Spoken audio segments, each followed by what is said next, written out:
Hello students, myself Rakesh Kumar Meena, Assistant Professor in English at Government College Rajgarh.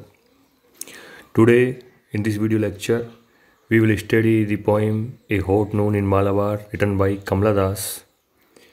In my previous video lecture, I have told you that this poem A Hot Noon in Malabar had its own fascination.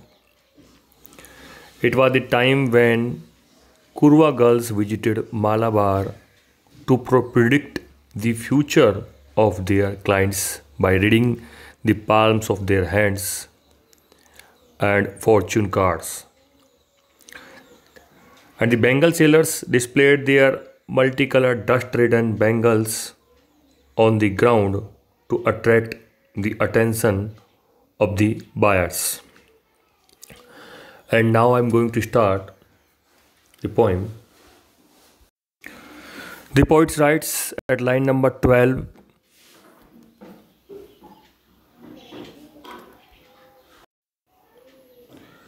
"This is a noon for strangers who part the window drapers and peer in, their hot eyes brimming with the sun, not seeing a thing in shadow rooms, and turn away and look so yearningly at the brick-ledged well."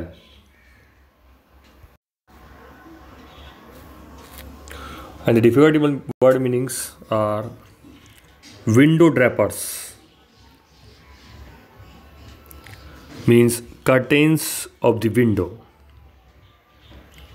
Peer in means look inside searchingly. Brimming with the sun means flooded with sunlight and therefore blinded. Shadowy means darky.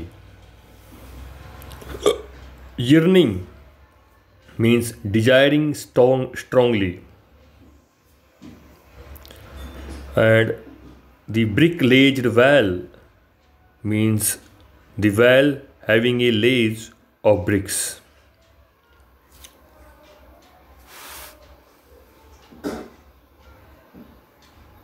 And the explanation of these lines is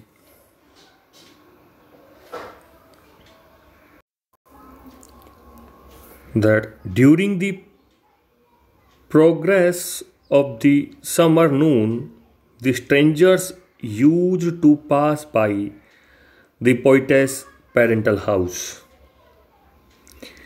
The poetess visualized the strangers from the outside world parting the window curtains and peering through the window of her room with their hot and burning eyes and searching for shelter from the scorching heat of the sun.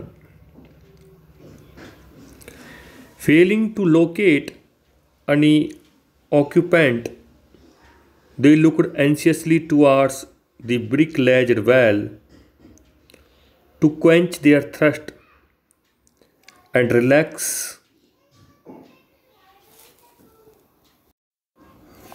and protect themselves from the intense heat of the sun. Thus, the poetess is in mood of reminiscence. It shows her total identification with the description of the noon in Malabar. Kamla Das' descriptive power is shown at its best in this part of the poem. She has given us the very feel of the palace, which was filled with life and rural activities. She has imaginatively revisited this scene in which she had actually participated in the past.